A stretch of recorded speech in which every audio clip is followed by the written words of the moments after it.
ಇನ್ನು ರಾಜ್ಯ ಕಾಂಗ್ರೆಸ್ನಲ್ಲಿ ಪಟ್ಟದ ಫೈಟ್ ನಿಲ್ಲೋ ಲಕ್ಷಣಗಳು ಕಾಣ್ತಾ ಇಲ್ಲ.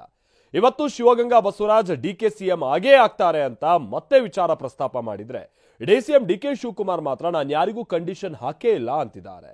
ಈ ಬೆಳವಣಿಗೆಗಳು ಬಿಜೆಪಿಗರನ್ನ ಮುಸಿ ಮುಸಿ ನಗುವಂತೆ ಮಾಡ್ತಾ ಇವೆ. ಬೇಕಾದ್ರೆ ಬರ್ಕೊಡ್ತೀನಿ, ಮುಖ್ಯಮಂತ್ರಿ ಆಗ್ತಾರೆ. ನಾನು ಪಕ್ಷ ಏನ್ ಹೇಳ್ತದೆ ಅಷ್ಟು ಕೆಲಸ ಮಾಡೋನು. ರಾಜ್ಯ ಕಾಂಗ್ರೆಸ್ನಲ್ಲಿ ಭುಗಿಲೆದಿರುವ ಪಟ್ಟದ ಫೈಟ್ ದಿನಕ್ಕೊಂದು ವ್ಯಾಖ್ಯಾನಕ್ಕೆ ಸಾಕ್ಷಿಯಾಗ್ತಿದೆ. ತೆರೆಮರೆಯಲ್ಲಿದ್ದ ಚರ್ಚೆ ಮೇಲೆ ಬಣದ ನೆರಳು ಬಿದ್ದಿದ್ದು, ಸಿದ್ದು ಡಿಕೆ ಬೆಂಬಲಿಗರು ತಮ್ಮ ಹೆಗಲ ಮೇಲೆ ಪರ ವಿರೋಧವೆಂಬ ಬಂದೂಕು ಇಟ್ಕೊಂಡು ಅಖಾಡ ಕೆಳೆದಿದ್ದಾರೆ. ಒಂದು ಪಡೆ ಸಿಎಂ ಬದಲಾವಣೆ ಇಲ್ಲ ಅಂತ ಕಡ್ಡಿ ಮುರಿದಂತೆ ಹೇಳ್ತಿದ್ರೆ, ಮತ್ತೊಂದು ಪಡೆ ಇಷ್ಟು ದಿನ ಮಾರ್ಮಿಕ ಮಾತುಗಳಿಂದಲೇ ಬಾಣ ಬಿಡ್ತಿತ್ತು. ಆದ್ರೀಗ ಬಹಿರಂಗವಾಗಿ ಹುಂಕರಿಸಿದೆ ನೋಡಿ. ರಕ್ತದಲ್ಲಿ ಬರೆದುಕೊಡ್ತೀನಿ, ಡಿಸೆಂಬರ್ ಒಳಗೆ ಡಿಕೆ ಸಿಎಂ ಆಗ್ತಾರೆ. ಡಿಸಿಎಂ ಡಿಕೆ ಶಿವಕುಮಾರ್ ಪರ ರಣಕಹಳೆ ಮೊಳಗಿಸಿದ ಶಾಸಕ ಶಿವಗಂಗಾ ಬಸವರಾಜ್, ಚನ್ನಗಿರಿ ಕಾಂಗ್ರೆಸ್ ಶಾಸಕ ಹೀಗೆ ಮಾತನಾಡಿದ್ದು ಮೊದಲೇನಲ್ಲ. ಈ ಹಿಂದೆ ಕೂಡ ಡಿಕೆ ಸಿಎಂ ಆಗ್ತಾರೆ ಅಂತ ಭವಿಷ್ಯ ನುಡಿದಿದ್ದು ಉಂಟು. ಹೀಗಿರುವಾಗ ಇದೇ ಶಾಸಕ ಡಿಕೆ ಪರ ಮತ್ತೊಮ್ಮೆ ಅಖಾಡ ಕೇಳ್ತಿದ್ದಾರೆ. ಇಂದು ಮಾತನಾಡಿದ ಶಿವಗಂಗಾ ಬಸವರಾಜ್, ನಾನು ರಕ್ತದಲ್ಲಿ ಬರೆದುಕೊಡ್ತೇನೆ, ಡಿಸೆಂಬರ್ ಒಳಗೆ ಡಿಕೆ ಸಿಎಂ ಆಗೇ ಆಗ್ತಾರೆ ಅಂತ ಕಡ್ಡಿ ಮುರಿದಂತೆ ಮಾತನಾಡಿದ್ದಾರೆ. ಡಿಸೆಂಬರ್ ಒಳಗೆ ಬರ್ದಿಟ್ಕೊಳ್ರಿ, ರಕ್ತದಲ್ಲಿ ಬೇಕಾದ್ರೆ ಬರ್ಕೊಡ್ತೀನಿ, ಮುಖ್ಯಮಂತ್ರಿ ಆಗ್ತಾರೆ. ಇದಂತೂ ಡಿಸೆಂಬರ್ ಒಳಗೆ ಆಗ್ತಾರೆ, ರಕ್ತದಲ್ಲಿ ಬರ್ಕೊಡ್ತೀನಿ, ಆಗ್ತಾರೆ, ಬರ್ದಿಟ್ಕೊಳ್ರಿ ಅಷ್ಟೇ. ಏನು ಡಿಸೆಂಬರಿಗೆ ತಗೊಂಡ್ರು ಅಂದ್ರೆ ಮುಂದಿನ 5 ವರ್ಷನೂ ಸೇರಿ ಆಡಳಿತ ಮಾಡ್ತಾರೆ. ಅಲ್ಲಿ ಹೆಚ್ಚಿಗೆ 7 ವರ್ಷ ಸಿಎಂ ಆಗ್ತಾರೆ ಕಂಟಿನ್ಯೂ. ಶಿವಗಂಗಾ ಬಸವರಾಜ್ ಆಕ್ರೋಶದ ಮಾತುಗಳು ಇಷ್ಟಕ್ಕೆ ತಣ್ಣಗಾಗ್ಲಿಲ್ಲ. ಇದೇ ವೇಳೆ ರಾಜಣ್ಣ ವಿರುದ್ಧ ಗುಡುಗಿದ ಶಾಸಕ, ಮೊದಲು ರಾಜಣ್ಣರ ಬಾಯಿ ಮುಚ್ಚಿಸಿ, ನಾವು ಯಾವಾಗ್ಲೂ ಡಿಕೆ ಜೊತೆ ಇರ್ತೇವೆ, ಎಲ್ಲ ಶಾಸಕರ ಬೆಂಬಲದಿಂದಲೇ ಡಿಕೆ ಆಗ್ತಾರೆ ಅಂತ ಇನ್ನೊಮ್ಮೆ ಬಾಂಬ್ ಸಿಡಿಸಿದ್ರು. ಹಿಂದೂ ಜಪ ಅಂತಲ್ಲ, ಶಿವರಾತ್ರಿ ದಿನ ಶಿವನ್ ನೆನೆಸ್ತಾನೆ ರೈಮ್ ನೆನ್ಸಕ್ಕಾಗ್ತದ?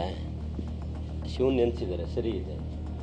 ಹಿಂದೂಗಳ ಹುಟ್ಟಿ ಹಿಂದೂಗಳ ಪರವಾಗಿ ಮಾತಾಡ್ತಾರೆ ಅಂದ್ರೆ ಅದು ಏನೊಂದು ಮಾತು ತಪ್ಪು. ಅದೆಲ್ಲ ಸೀನಿಯರ್ಸ್ಗಳು ಸುಮ್ಮನೆ ರಾಜಕೀಯ ಬೆಳೆಗಳು ಬೇಯಿಸ್ಕೊಳ್ಳೋಸ್ಕರ ರಾಜಣ್ಣವ್ರು ಮಾತಾಡ್ಬೋದೇನಾದ್ರು. ನಾನು ಹೈಕಮಾಂಡ್ ಮನವಿ ಮಾಡ್ತೀನಿ, ಫಸ್ಟ್ ರಾಜಣ್ಣ ಬಾಯಿ ಮುಚ್ಚಿಸ್ಬೇಕು. ಯಾಕಪ್ಪ ಅಂದರೆ ನಮ್ಮ ಸರ್ಕಾರಕ್ಕೂ ಆಮೇಲೆ ನಮ್ಮ ಪಕ್ಷಕ್ಕೂ ಮುಜುಗರ ಆಗ್ತದೆ. ಏನು ಯಾರ ಅವಶ್ಯಕತೆ ಇಲ್ಲ ಪಕ್ಷಕ್ಕೆ. ರಾಜಣ್ಣ ಮೇಲೆ ಕ್ರಮ ತಗೊಳ್ಳೇಬೇಕು ಅಂತ ನಾನು ಒತ್ತಾಯ ಮಾಡ್ತೀನಿ ಹೈಕಮಾಂಡ್ಗೆ. ಯಾವಾಗಲೂ ಅವ್ರ ಜೊತೆಗೆ ಇರ್ತೀವಿ, ಅವ್ರು ಎಲ್ಲಿರ್ತಾರೆ ಅಲ್ಲಿ ನಾವು. ಅವ್ರು ಯಾವ ನಿರ್ಧಾರ ತಗೊಂತ ಆ ನಿರ್ಧಾರಕ್ಕೆ ಬದ್ಧ. ಅವ್ರಿಗೆ ನ್ಯಾಯ ಕೊಡಲಿಲ್ಲ ಅಂದರೆ ನಾವೆಲ್ಲ ಕಾಂಗ್ರೆಸ್ ಪಕ್ಷದಲ್ಲಿದ್ದು ವೇಸ್ಟು. ಯಾಕೆಂದರೆ ಅವರ ಒಂದು ಸಿದ್ಧಾಂತ, ಅವರ ಒಂದು ಸಂಘಟನೆ, ಅವರೊಂದು ಪರಿಶ್ರಮದಿಂದ ಇವತ್ತೆಲ್ಲ ನಾವು ಹೊಸ್ದಾಗಿ ಆಯ್ಕೆ ಆಗಿದ್ದೀವಿ. ಒಂದು 75-80 ಜನ ಇದ್ದೀವಿ ಹೊಸ್ದಾಗಿ ಆಯ್ಕೆ ಆಗಿರೋ. ಅವ್ರ ಪರಿಶ್ರಮ ಇದೆ. ಅವ್ರ ಅವಶ್ಯಕತೆ ಏನಿದೆ ನಮಗೆ? 140 ಜನ ನಾವೇ ಇರೋದ್ರಿಂದ 140 ಜನದ ಬೆಂಬಲದೊಂದಿಗೆ ಮುಖ್ಯಮಂತ್ರಿ ಆಗ್ತಾರೆ.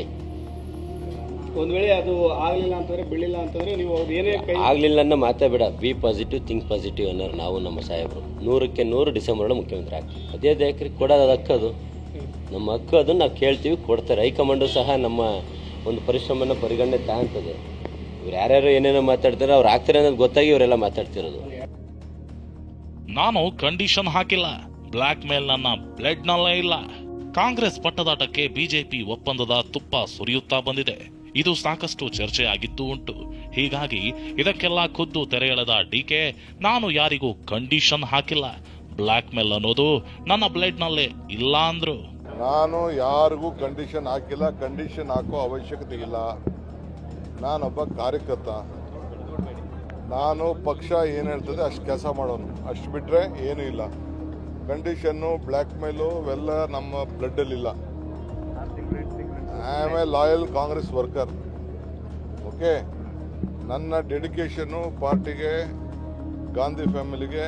ಯಾರು ಕ್ವಶನ್ ಮಾಡಿಕೊಂಡು ಯಾರು ಯೋಚನೆ ಮಾಡ್ತಿದ್ರೆ ಯಾವುದೇ ಪಾರ್ಟಿಯವರು, ಅದು ಅವರ ಭ್ರಮೆ. ಇಟ್ ಇಸ್ ಆಲ್ ಇರ್ಲಿ, ಅವ್ರು ಕನ್ಫ್ಯೂಸ್ ಆಗ್ಬೇಕಲ್ವಾ? ಅವರು ಆಗ್ಲಿ ಎಲ್ಲರೂ ಆಗ್ಲಿ. ಡಿಕೆ ಹೀಗೆ ಹೇಳ್ತಿದ್ರೆ, ಡಿಕೆ ಸುರೇಶ್ ಮಾತ್ರ ನಮ್ಮ ಅಣ್ಣನನ್ನ ಸಿಎಂ ಆಗಿ ನೋಡಬೇಕು ಅನ್ನೋ ಆಸೆ ಇದೆ ಎಂದಿದ್ರು. ಈ ಮಾತಿಗೆ ರಿಯಾಕ್ಟ್ ಮಾಡಿದ ಪ್ರಿಯಾಂಕ್ ಖರ್ಗೆ, ಎಲ್ರಿಗೂ ಆಸೆ ಇರೋದು ಸಹಜ, ಏನಿದ್ರು ಹೈಕಮಾಂಡ್ ಇದೆ ಅಂತಿದ್ದಾರೆ. ಹೌದು, ನಾನು ಈಗಲೂ ಹೇಳ್ತೀನಿ, ನನಗೊಂದು ಆಸೆ ಇದೆ ಅಂತ. ನನ್ನ ಆಸೆ ಬಗ್ಗೆ ನಾನೇನು ಮುಚ್ಚಿಡುವಂತ ಪ್ರಶ್ನೆ ಇಲ್ಲ. ಬಟ್ ಕಾಲ ಬರಬೇಕು ನೋಡಿ, ಎಲ್ಲರಿಗೂ ಅವ್ರವ್ರ ಕುಟುಂಬದವರು ಆಗ್ಬೇಕಂತ ಇರ್ತದಲ್ಲ, ಹೌದಾ ಇಲ್ಲ ಹೇಳಿ? ಅದ್ರಲ್ಲಿ ತಪ್ಪೇನಿದೆ?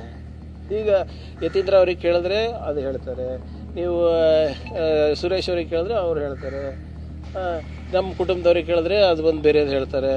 ಅದರಲ್ಲಿ ಎಲ್ಲರದು ಅವ್ರವ್ರ ಇಚ್ಛೆ ಅಂತ ಇರ್ತದೆ. ಬಟ್ ಅದ್ರ ತಕ್ಕಂಗೆ ಆಗುತ್ತಾ? ಏನಿದ್ರು ಕೂಡ ಹೈಕಮಾಂಡ್ ಇದೆ, ಸಂಖ್ಯಾಬಲ ಇದೆ, ಅದ್ರ ಪರವಾಗಿ ಆಗ್ತದೆ, ತಗೊಳ್ಳಿ. ಕಾಂಗ್ರೆಸ್ ಪಟ್ಟದಾಟದಲ್ಲಿ ಬಿಜೆಪಿ ನಾಯಕರ ಮಾತಿನ ಬಾಣಗಳನ್ನ ಮತ್ತಷ್ಟು ಮಗದಷ್ಟು ಮೊನಚಾಗಿವೆ ನೋಡಿ. ನಿನ್ನೆ ಅಶೋಕ್ ಡಿಕೆ ಎದ್ದು ಒದ್ದು ಕಿತ್ಕೊಳ್ಳೋ ಜಾಯಮಾನ ಅಂದಿದ್ರೆ, ಮುನಿರತ್ನ ಸಿಎಂ ನಿದ್ರೆ ಮಾಡೋ ಟಗರು ಅಲ್ಲ ಅಂತ ವ್ಯಂಗ್ಯವಾಡಿದ್ದಾರೆ. ನಾನು ಈಗಾಗಲೇ ಅಸೆಂಬ್ಲಿಯಲ್ಲಿ ಹೇಳಿದ್ದೀನಿ, ಡಿ.ಕೆ. ಶಿವಕುಮಾರ್ ಬೇರೆ ತರ ಕಾಂಗ್ರೆಸ್ ಲೀಡರ್ ಅಲ್ಲ. ಅವ್ರದ್ದು ಜಾಯಮಾನನೇ ಒದ್ದು ಕಿತ್ಕೊಳ್ಳೋ ಜಾಯಮಾನ ಅವ್ರದ್ದು ಯಾವಾಗಲೂ. ಈಗ ಕುಂಭಮೇಳಕ್ಕೆ ಹೋಗ್ಬೇಡ ಅಂತ ಹೇಳಿದ್ರು ಖರ್ಗೆ ಅವರು, ಹೋದ್ರು. ಏನ್ ಮಾಡಿದ್ರು ಅವರು? ಒದ್ದು ಕಿತ್ಕೊಂತೀನಿ ಅಂದ್ರೆ ಆ ಟಗರೇನು ನಿದ್ದೆ ಮಾಡೋ ಟಗರಲ್ಲ ಅದು. ನೀವು ಒದ್ದಿದ ತಕ್ಷಣ ಹಂಗೆ ರಾಜೀನಾಮೆ ಕೊಟ್ಬಿಡಕ್ಕೆ ಸ್ವಲ್ಪ ಯೋಚನೆ ಮಾಡಿ ಮಾತಾಡಿ ಮುಂದಕ್ಕಾದ್ರು. ಅಶೋಕ್ ಡಿಕೆ ಏಕನಾಥ್ ಶಿಂದೇನೆ ಅಂದಿದ್ರು. ಆದ್ರೆ ಮುನಿರತ್ನ ಮಾತ್ರ ಏಕನಾಥ್ ಶಿಂದೆ ಅಲ್ಲ, ಏಕ ವ್ಯಕ್ತಿನೇ ಆಗೋದು ಅಂತ ಕಿಚಾಯಿಸಿದ್ದಾರೆ. ನಮ್ಮ ಪಕ್ಷದ ಆ ತರ ಯಾವುದನ್ನು ಕೂಡ ಅವ್ರ ಜೊತೆ ಮಾತಾಡಿರುವಂತ ಸೂಚನೆ ನಮಗಂತೂ ಇಲ್ಲ. ಫಸ್ಟ್ ಅವರು ಕಾಂಗ್ರೆಸ್ ಇಂದ ಸಸ್ಪೆಂಡ್ ಮಾಡಲಿ, ಮುಂದೆ ನೋಡೋಣ ಏನ್ ಮಾಡೋದು, ಮುಂದೆ ನೋಡೋಣ. ಅವ್ರು ಶಿಂದೇನೆ, ಯಾಕೆ ಆದರೆ ಅಂತ ಹೇಳ್ತೀಯ? ಅವರು ಶಿಂದೇನೆ, ಆದರೆ ಅಂತ ಹೇಳ್ಬೇಡಿ, ಶಿಂದೇನೆ. ಅದು ಹತ್ರ ಆಗ್ತಾ ಇರೋದು ಅವ್ರಿಗೋಸ್ಕರ ಅಲ್ಲ. ನೀವು ಮುಖ್ಯಮಂತ್ರಿ ಕೊಟ್ಟಿಲ್ಲ, ನಾನು ಶಿಂಡೆ ಆಗ್ಬಿಡ್ತೀನಿ ಅಂತ. ಯಾವ ಶಿಂಡೆನೂ ಆಗಲ್ಲ. ಅವ್ರು ಏಕನಾಥ್ ಶಿಂಡೆ. ಇವ್ರು ಇಲ್ಲಿ ಮುಟ್ಟೋಕೆ ಹೋದ್ರೆ ಏಕ ವ್ಯಕ್ತಿ ಆಗ್ತಾರೆ ಹೊರತು ಏಕ ಶಿಂಡೆ ಆಗಲ್ಲ. ಏಕ ವ್ಯಕ್ತಿನೇ ಆಗೋದು, ಏಕನಾಥ್ ಶಿಂಡೆ ಆಗಲ್ಲ. ಇಷ್ಟೆಲ್ಲ ಪಟ್ಟದ ಫೈಟ್ನ ಬೆಳವಣಿಗೆ ಆದ್ರೆ ಡಿಕೆ ಹಿಂದುತ್ವ ಕೂಡ ರಾಜಕೀಯ ವಾಕ್ಸಮರಕ್ಕೆ ವೇದಿಕೆಯಾಗಿದೆ. ನಿನ್ನೆಯಷ್ಟೇ ರಾಜಣ್ಣ ಡಿಕೆ ಇಶಾ ಭೇಟಿಗೆ ಲೇವಡಿ ಮಾಡಿದ್ರು. ಇದಕ್ಕೆ ಡಿಕೆ ಕೂಡ ತಿರುಗೇಟು ಕೊಟ್ಟಿದ್ದಾರೆ. ಸದ್ಗುರು ಏನ್ ಹೇಳ್ತಾರೆ, ರಾಹುಲ್ ಗಾಂಧಿ ಯಾರೋ ನನಗೆ ಗೊತ್ತೇ ಇಲ್ಲ ಅಂತ ಹೇಳ್ತಾರೆ. ಹೌದಲ್ವಾ? ಲೋಕಸಭಾ ಸದಸ್ಯರು ಇಲ್ಲೇ ಇದ್ದಾರೆ. ನಮ್ಮ ನಾಯಕರಾಗಿರ್ತಕ್ಕಂಥ ರಾಹುಲ್ ಗಾಂಧಿ ಅವ್ರನ್ನ ಲೋಕಸಭೆಯಲ್ಲಿ ಯಾರ್ಯಾರು ಏನೇನು ಮಾತಾಡ್ತಾರೆ ಅಂತಕ್ಕಂಥದ್ದನ್ನು ನನಗಿಂತ ಜಾಸ್ತಿ ವಿವರವಾಗಿ ಅವ್ರಿಗೆ ಗೊತ್ತಿದೆ. ಅಂಥವ್ರ ಜೊತೆಯಲ್ಲಿ ಇವರೆಲ್ಲ ವೇದಿಕೆ ಅಲಂಕರಿಸ್ತಾರೆ ಅಂತ ಅನ್ನೋದು ಎಷ್ಟು ಮಟ್ಟಿಗೆ ಔಚಿತ್ಯ ಅನ್ನೋದನ್ನು ಅವರೇ ಉತ್ತರ ಹೇಳಬೇಕಷ್ಟೇ. I don't want to answer any one of them. I will speak to them. If they have any problem, let us give them some medicine for him.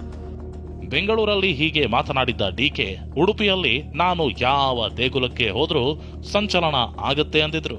ಇದಕ್ಕೆ ತಿರುಗೇಟು ಕೊಟ್ಟ ಮುನಿರತ್ನ ಅಮಿತ್ ಶಾ ಮೆಚ್ಚುಗೆಗೆ ಓಡಾಡಿ ಅಂತ ಕಾಲೆಳೆದಿದ್ದಾರೆ. ನಾನು ಯಾವ ಟೆಂಪಲ್ಗೆ ಹೋದ್ರು ಸಂಚಲನ ಆಗ್ತದೆ, ಯಾವ ಧರ್ಮಕ್ಕೆ ಮಾತಾಡಿದ್ರು ಮಾಡ್ತದೆ. ಹಿಂದೆ ನಾನು ನಮ್ಮ ಕ್ಷೇತ್ರದಲ್ಲಿ ಯೇಸು ಶಿಲೆ ಮಾಡ್ತಾ ಇದ್ದಾರೆ, ಪ್ರೋತ್ಸಾಹ ಕೊಟ್ಟದಕ್ಕೆ ನಿಮ್ಮ ಜಿಲ್ಲೆಯವರೇ ಬಂದು ನನ್ನ ಯೇಸು ಕುಮಾರ್ ಅಂತ ಕರೆದ್ರು. ಅಮಿತ್ ಶಾ ಮೆಚ್ಚಿಸೋದಕ್ಕೋಸ್ಕರನೋ ಕಾಂಗ್ರೆಸ್ ಅವ್ರನ್ನ ಎದುರಿಸೋಕ್ಕೋಸ್ಕರನೋ ಇಲ್ಲಿ ಕಾಂಗ್ರೆಸ್ ಅವ್ರಿಗೆ ನಾನು ಹೋಗ್ತೀನಿ ಅಂತ ಎದುರಿಸೋದಾಗಲಿ ಇವೆಲ್ಲ ಮಾಡೋದು ಬಿಟ್ಬಿಟ್ಟು 136 ಜನ ನಿಮ್ಗೆ ಅಧಿಕಾರ ಬಂದೈತೆ, ಈ ರಾಜ್ಯದ ಜನತೆಗೆ ಒಳ್ಳೇದು ಮಾಡೋಂಥದ್ರ ಕಡೆ ಗಮನ ಕೊಡಿ. ಅಮಿತ್ ಶಾ ಅವ್ರಿಗೇನೋ ಮೆಚ್ಚುಗೆ ಪಡೆಯೋದಕ್ಕೆ ಓಡಾಡ್ತಾ ಇದ್ದೀರಿ, ಮಾಡಿ, ಒಳ್ಳೇದೇ, ನಿಮ್ಗೆ ಒಳ್ಳೇದಾಗಲಿ. ಇನ್ನು ಮುಂದಕ್ಕಾದ್ರೂ ಪದಬಳಕೆಗಳು ಸರಿಯಾಗಿ. ರಾಜ್ಯ ರಾಜಕಾರಣದಲ್ಲಿ ಕಾಂಗ್ರೆಸ್ ಮನೆಯ ಕಂಪನತೆ ದೊಡ್ಡ ಚರ್ಚಾ ವಿಷಯ. ಬಿಜೆಪಿಯವರಂತೂ ಲೇವಡಿಯ ಬಾಣಗಳನ್ನೇ ಹೂಡಿದ್ದು. Bureau report, TV9.